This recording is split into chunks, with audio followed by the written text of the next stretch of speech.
Hello all, నేను మీ Rachana Srungavarapu. Welcome to federal Telangana. Telangana రాజకీయాలు పర్టికులర్గా తెలంగాణ రాష్ట్రం ఏర్పడినప్పటి నుంచి మనం గమనిస్తే బీఆర్ఎస్ ప్రభుత్వం అధికారంలో, కానీ అప్పుడే పుట్టినటువంటి రాష్ట్రం, ఇంకా చెప్పాలంటే ఉద్యమ స్ఫూర్తితో పుట్టినటువంటి రాష్ట్రం అయినప్పటికీ ఒక రీజనల్ పార్టీ ఉద్యమాన్ని అంటే తెలంగాణ కోసం ఆల్మోస్ట్ చాలా ఆమరణ నిరాహార దీక్ష చేయడం కావచ్చు, తన ప్రాణాలు అర్పించే స్థాయి వరకు వెళ్ళడం కావచ్చు, ఈ ఇమేజ్తోనే కేసీఆర్ ముఖ్యమంత్రిగా ఉన్నారు. కానీ తెలంగాణకి అధికారంలోంచి దిగిపోవడం అనేది ఇంకో కొత్త పాఠం నేర్పించింది. అదేంటంటే తెలంగాణలో ఏ పార్టీ అయినా అధికారంలో ఉండాలి అంటే దానికి రైతాంగ వ్యవస్థ అనేది, రైతాంగ వ్యవస్థ మద్దతు అనేది చాలా అవసరమని నిరూపించింది 2023 ఎన్నికలు. అప్పటి వరకు అధికారంలో ఉన్నటువంటి బీఆర్ఎస్ పార్టీ 2023లో ఓటమి పాలవడానికి ప్రధాన కారణంగా ఇప్పటికీ విశ్లేషకులు అన్నదాతల ఆగ్రహమే కారణంగా చెప్తారు. సో ఇప్పుడు మళ్ళీ బీఆర్ఎస్ ప్రభుత్వం 2.5 ఏళ్ళు దాదాపు ఇప్పుడు ప్రతిపక్ష పార్టీగా ఉండి ఇప్పటి వరకు ఆల్మోస్ట్ ఆల్ కేసీఆర్ బయటకే రాలేదు. అప్పుడప్పుడు బీఆర్ఎస్ సభలు మినహాయిస్తే కేసీఆర్ ప్రెజెన్స్ అనేది ఎక్కడా కూడా ప్రజలకు కనిపించలేదు. ఈవెన్ ప్రజలకు సమస్యలు వచ్చినప్పుడు తుఫాన్ల సమస్యలు కావచ్చు, రైతుల సమస్యలు కావచ్చు, ఏ సమస్య వచ్చినా సరే ప్రధాన ప్రతిపక్షంగా నిలబడి కేసీఆర్ బయట కనబడినటువంటి నేపథ్యం అయితే ఈ కాంగ్రెస్ ప్రభుత్వం వచ్చినప్పటి నుంచి ఎప్పుడూ లేదు. అఫ్కోర్స్ కేటీఆర్ ఉండుండొచ్చు, హరీష్ రావు ఉండుండొచ్చు, వీళ్ళు ఎవరున్నా సరే వీళ్ళందరికన్నా కూడా ప్రజల ఓట్లు గెలుచుకుంది కేసీఆరే. కాబట్టి కేసీఆర్ అనేటువంటి ప్రధాన మనిషి మాత్రం ప్రతిపక్ష నేతగా ఎప్పుడూ కనిపించలేదు. అటువంటిది ఈ మే 6న వరంగల్లో రైతుల కోసం ఒక బహిరంగ సభని ఏర్పాటు చేయబోతుంది బీఆర్ఎస్ ప్రభుత్వం కేసీఆర్ నేతృత్వంలో. సో ఇప్పటికే అధికారాన్ని కోల్పోవడానికి కారణమైంది రైతులకు ఆగ్రహం అనే చెప్పుకోవచ్చు. అది భూసేకరణ వివాదాలు కావచ్చు, ధరణి పోర్టల్ తెచ్చిన సమస్యలు కావచ్చు, భూసేకరణ వివాదాలు కావచ్చు, సన్నబియ్యం ఇచ్చినటువంటి హామీల విషయంలో సన్నబియ్య రైతులకు జరిగినటువంటి అన్యాయాలు, ఇంకా చెప్పాలంటే వరి వేస్తే ఉరి లాంటి హెచ్చరికలు, ఇలాంటివి ఎన్నో రైతుల కోపానికైతే కారణమయ్యాయి. మరి ఇప్పుడు మే 6న బీఆర్ఎస్ ప్రభుత్వం నిర్వహించబోతున్నటువంటి ఈ బహిరంగ సభ ఆగ్రహాన్ని చల్లార్చి రైతుల్ని బీఆర్ఎస్ వైపు మళ్ళేలా చేస్తుందా లేదా, ఆ స్థాయి వ్యతిరేకత రేవంత్ ప్రభుత్వం మీద ప్రజలకు ఉందా లేదా, ఈ మే 6th బీఆర్ఎస్ని ఎలా మార్చబోతుంది అన్న వివరాలు ఈ వీడియోలో చూద్దాం. వరంగల్ వేదికగా బీఆర్ఎస్ ఈ మే 6న బహిరంగ సభ నిర్వహిస్తుంది.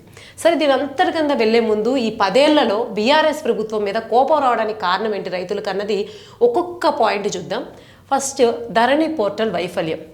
అంటే భూ రికార్డులని ప్రక్షాళన చేస్తాము, ఆస్తులు కానీ ఏమన్నా ఉన్నా సరే వాటిని అన్నిటి కూడా డిజిటలైజ్ చేస్తాము, చాలా సంస్కరణలు తీసుకొస్తామని తీసుకొచ్చినటువంటి ఈ ధరణి ఏదైతే ఉందో దానివల్ల సమస్యలు సాల్వ్ అవ్వకపోగా కొత్త సమస్యలు చుట్టుకున్నాయి. అంటే ఇప్పుడు ఎవరైనా సరే పేరెంట్స్ కానీ ఎవరైనా సరే తమ తర్వాత వాళ్ళకి ఆస్తులు బదలాయించాలన్నా, ముందు తమ పేరు మీద తమ చేయించాలన్నా ఏది కూడా అవ్వని పరిస్థితి. ఏదన్నా సమస్య వచ్చిందని వెళ్తే ఒక పేరో ఏదో అది ఇండెఫినెట్ పీరియడ్, అంటే ఆ 10 ఏళ్ళు అయినా సరే సాల్వ్ కాకపోవడం, దీంతో చాలా ఆగ్రహానికైతే గురైంది ప్రభుత్వం. దాని తర్వాత భూసేకరణ వివాదాలు. కేసీఆర్ ప్రభుత్వం అధికారంలో ఉన్నప్పుడు ఇండస్ట్రియల్ కారిడార్స్ కావచ్చు, ప్రాజెక్ట్స్ విషయంలో రైతుల్ని కన్విన్స్ చేయడము, ఆ భూములు లాక్కునే క్రమంలో కొంత వాళ్ళని బుజ్జగించి వాళ్ళకి అర్థమయ్యేలా చెప్పి ప్రోగ్రెస్కి ఈ అభివృద్ధి కావాల్సిన విషయాల్లో కన్విన్స్ చేసే రీతి కన్నా కూడా కొంత అధికారం ఉందన్న పద్ధతిలో వెళ్ళిన వైఖరి ఎక్కువ కనిపించింది. దానివల్ల కూడా కేసీఆర్ ప్రభుత్వంపై వ్యతిరేకత అయితే వచ్చింది. ఇక మూడోది వచ్చేసి అన్నిటికన్నా మోస్ట్ ఇంపార్టెంట్, వరి వేస్తే ఉరి. అంటే వరి ముఖ్యంగా వేసవ కాలంలో వేయడం వల్ల ఎక్కువ వాటర్ కానీ కన్జంప్షన్ కానీ ఇంకా ఎక్కువ ఉంటుంది కాబట్టి మేము కేంద్రం కూడా ధాన్యాన్ని కొనుగోలు చేయట్లేదు కాబట్టి వరి వేయడం అనేది ఉరి వేసుకోవడంతో సమానమని కేసీఆర్ చేసినటువంటి స్టేట్మెంట్ చాలా వివాదాస్పదమైంది. దీని ఈవెన్ ఎవరైతే ప్రతిపక్షాలు ఉన్నారో అప్పట్లో కాంగ్రెస్ ప్రభుత్వం కూడా దీన్ని రైతు ద్రోహంగా వివరించింది, రైతుల ఆత్మ గౌరవాన్ని దెబ్బతీసేలా ఉందని. దీనివల్ల రైతులందరూ కూడా సందిగ్ధావస్థలో పడ్డారు. ప్లస్ ఇది అన్నిటికన్నా కూడా చాలా పెద్ద స్టేట్మెంట్ అయిపోయింది. ఇప్పుడు ఇటువంటి బీఆర్ఎస్ ఆ వరి రైతుల దగ్గరికి, ఈ రైతుల దగ్గరికి వెళ్ళి ఎలా కన్విన్స్ చేయగలది అంది ఇంకొక పాయింట్. ఇంకొకటి, సన్నబియ్యం హామీ.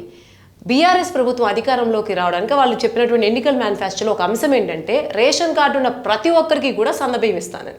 సో సాధారణంగా రైతులందరూ కూడా ఓకే, సన్నబియ్యం అంతమంది ప్రజలకు ఇవ్వాలి అంటే సన్నబియ్యానికి డిమాండ్ పెరుగుద్ది కాబట్టి అప్పటి వరకు దొడ్డు బియ్యం పండించే రైతులు కూడా సన్నబియ్యానికి మళ్ళారు. ప్రభుత్వం ఇచ్చిన హామీ మేరకు ప్రభుత్వం బోనస్ ఇస్తానంది, ఇదంతా ఇస్తుంది కాబట్టి చాలా అందరూ కూడా అప్పటి వరకు మామూలు వరి వేసే వాళ్ళు కూడా సన్నబియ్యం వైపు మళ్ళారు. కానీ వాళ్ళు కష్టపడి వేసిన తర్వాత పెట్టుబడి వాళ్ళకి భారంగా మారింది, కనీసం మద్దతు ధర రాలేదు, బోనస్ కూడా ప్రభుత్వం ఇవ్వలేదు. దీంతో రైతులు చాలా వరకు నష్టపోయారు. ఇంకా ఆ పీరియడ్ అంతా కూడా రైతుల కోపంగానే ఉన్నారు బీఆర్ఎస్ ప్రభుత్వం మీద. అదొక కారణం. ఇంకొకటి, కౌలు రైతుల విస్మరణ. మనము మొత్తం తెలంగాణలో రైతుల్ని చూస్తే భూమి అధికారులు అంటే ఎవరికైతే భూమి ఉంటుందో వాళ్ళ దగ్గర చేసేటువంటి కౌలు రైతులు లక్షల్లో ఉన్నారు. బీఆర్ఎస్ ప్రభుత్వం రైతు బంధు పథకంలో కేవలం ఎవరైతే యజమానులు ఉంటారో వాళ్ళకి బెనిఫిట్స్ ఇచ్చింది తప్ప దాని మీద కష్టపడి ఎంతో చేసేటువంటి లక్షల మంది కౌలు రైతులు విస్మరించింది. సో కౌలు రైతులు కూడా బీఆర్ఎస్ మీద అందుకే కోపంగా ఉన్నారు. ఇక అన్నిటికన్నా ప్రధానమైంది, చాలా విమర్శలకు గురైంది, బీఆర్ఎస్ ప్రభుత్వానికి ఉన్న ఇమేజ్ని చాలా స్పాయిల్ చేసినటువంటిది ఏంటంటే మిర్చి రైతుల గిట్టుబాటు ధర విషయంలో ప్రభుత్వం వ్యవహరించినటువంటి తీరు. వాళ్ళ కాళ్ళకి సంఖ్యలు వేయడం కానీ, ఖమ్మంలో వాళ్ళ కాళ్ళకి సంఖ్యలు వేయడం, వాళ్ళని తీసుకెళ్లడం, ఇవన్నీ కూడా చాలా అప్పట్లో రైతులు ఎప్పుడైతే నిరసన ప్రకటించారో వారి పట్ల బీఆర్ఎస్ ప్రభుత్వం ప్రవర్తించినటువంటి తీరు వల్ల రైతుల విషయంలో రైతాంగానికి బీఆర్ఎస్ ప్రభుత్వం కంప్లీట్గా దూరమైందనే చెప్పుకోవచ్చు. సో ఇంకొకటి రుణమాఫీల జాప్యం. రెండవసారి బీఆర్ఎస్ ప్రభుత్వం అధికారంలోకి వచ్చినప్పుడు 1,00,000 రూపాయలు రుణమాఫీ చేస్తానంది. కానీ ఇది కూడా విడతల వారీగా చేయడం వల్ల దీనికి మధ్య గ్యాప్ ఉండడం వల్ల పాతసారి తీసుకున్నటువంటి అప్పులు తీర్చడానికి కొత్త అప్పులు తీర్చడం, వాటికి వడ్డీలు కట్టడంతో రైతులకి అప్పుల భారం అనేది పెరిగింది. ఇంకొక విషయం ఏంటంటే కరెక్ట్గా ఎన్నికలు వస్తున్న సమయంలోనే ఈ రుణమాఫీలు అనేది కంప్లీట్గా క్లియర్ చేయడం కూడా ప్రజల్లో అనుమానాలు పెంచింది. అంటే ఎన్నికలు వస్తున్నాయి కాబట్టి వీళ్ళు చేస్తారనే ఇమేజ్ని ఇచ్చింది. దీంతో కూడా రైతాంగానికి బీఆర్ఎస్ ప్రభుత్వం దూరమైంది. ఈ కారణాలన్నిటి వల్ల రైతాంగానికి బీఆర్ఎస్ ప్రభుత్వం దాదాపు దూరమైందనే చెప్పుకోవాలి. సో ఆ సమయంలో మే 6 ఎప్పుడైతే బీఆర్ఎస్ ప్రభుత్వం అనౌన్స్ చేసిందో అదే డేట్న 2022 వరంగల్ ఇదే ఆర్ట్స్ కాలేజీలో రాహుల్ గాంధీ రైతు డిక్లరేషన్ అనౌన్స్ చేశారు. అది కాంగ్రెస్ విజయానికి అతిపెద్ద కారణమైంది. సో ఇప్పుడు బీఆర్ఎస్ ప్రభుత్వం కూడా ఈ మే 6ని ఎన్నుకోవడం చూస్తుంటే ఒక వ్యూహాత్మక డిప్లొమాటిక్ కౌంటర్ అనుకోవచ్చు. అంటే వాళ్ళు ఆ రోజు నిర్ణయించుకుని డిక్లరేషన్ చేయడం అనేది ఎలా వాళ్ళకు ఒక ప్లస్ పాయింట్ అయిందో ఈరోజు కాంగ్రెస్ ప్రభుత్వ వైఫల్యాన్ని ముఖ్యంగా రైతుల విషయంలో ఎండగట్టి దాన్ని తమకు అడ్వాంటేజ్గా మార్చుకుందామని బీఆర్ఎస్ ప్రభుత్వం అయితే చూస్తూ ఉంది. అలాగే రైతులకి చేరువయ్యే ప్రయత్నం ఇప్పటి వరకు కూడా కొంత హరీష్ రావు, కేటీఆర్ మాత్రమే ఈ రైతు సమస్యలు లేకపోతే మిగిలిన సమస్యల గురించి అప్పుడప్పుడు మాట్లాడుతున్న సందర్భంలో కేసీఆర్ డైరెక్ట్గా వచ్చి మాట్లాడడం వల్ల కొంత రైతులకి ఆ పాజిటివ్ కాన్ఫిడెన్స్ బూస్ట్ వస్తుందని అభిప్రాయం కూడా అయి ఉండొచ్చు. అయితే ఇది బీఆర్ఎస్ వ్యూహంగా చూద్దాం. అయితే ఒక ప్రభుత్వం మీద ఇప్పుడు బీఆర్ఎస్ మీద ప్రజలకి రైతాంగానికి కోపం ఉంది.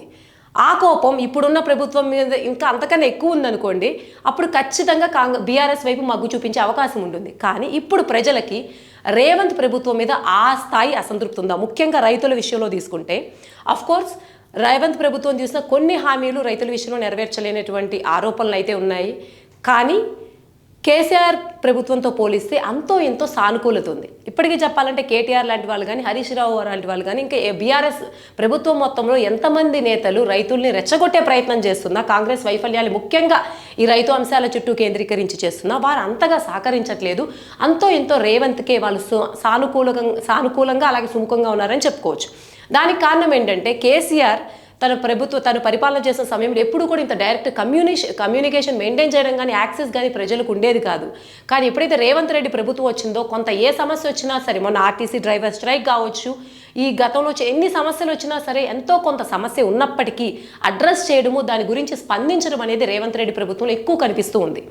ఇంకా చెప్పాలంటే బీఆర్ఎస్ ప్రభుత్వం అధికారంలో ఉన్నప్పుడు సన్నబియ్యం ఏదైతే తను కొనుగోలు చేస్తానందో చేయలేకపోయింది. కానీ రేవంత్ రెడ్డి ప్రభుత్వం దానిలో ఎంతో కొంత అమలు చేసే ప్రయత్నం చేస్తూ ఉంది. సో ఇవన్నీ ఫ్యాక్టర్స్ చూస్తే బీఆర్ఎస్ ప్రభుత్వం కన్నా కాంగ్రెస్ పట్లే ప్రజలు కొంత సానుకూలతో ఉన్నారని చెప్పుకోవచ్చు. కాకపోతే ఇప్పటి వరకు బీఆర్ఎస్లో కేసీఆర్ అజ్ఞాతంగా ఉన్నారు, బయటికి రాలేదు. సో ఈ మే 6ని ఒక స్టెప్పింగ్ స్టోన్గా తీసుకుని కేసీఆర్ ఇంతే ఫియర్స్గా ఇప్పుడు రానున్న నెక్స్ట్ ఎలక్షన్ వచ్చే వరకు ఉండి ఫైట్ చేస్తే మేబీ ఈ సినారియో మారొచ్చు, బీఆర్ఎస్కి ఏమన్నా రైతులు అనుకూలంగా మారొచ్చేమో. కానీ ఇట్లా కేవలం ఒక బహిరంగ సభ నిర్వహించి కేవలం విమర్శలు చేస్తే మాత్రం బీఆర్ఎస్ నిలబడుతుందనేది దాదాపు అసాధ్యమైన అంశమనే చెప్పుకోవచ్చు. ఏమైనప్పటికీ మే 6 నుంచి బీఆర్ఎస్ వ్యూహం ఎలా ఉండబోతుంది, ఎంత స్ట్రాంగ్గా వాళ్ళు ముందుకు వెళ్తారు, ఎంత స్ట్రాంగ్గా ప్రజల కోసం నిలబడతారు. ఎందుకంటే గడిచిన 2.5 ఏళ్లలో బీఆర్ఎస్ ప్రభుత్వం ముఖ్య నేత కేసీఆర్ ఎప్పుడు ప్రజల కోసం ప్రజాక్షేత్రంలోకి అయితే వెళ్ళలేదు. మరి ఈ 2.5 ఏళ్లలో అయినా కనీసం ఎన్నికల్ని దృష్టిలో పెట్టుకుని ముందుకు వెళ్తే కొంత అవకాశం ఉందని చెప్పుకోవచ్చు. మరి మీరు ఈ మే 6 సమావేశం బహిరంగ సభ అన్నది బీఆర్ఎస్ భవిష్యత్తును ఎలా మార్చుతుందని అనుకుంటున్నారో కమెంట్స్లో తెలియజేయండి.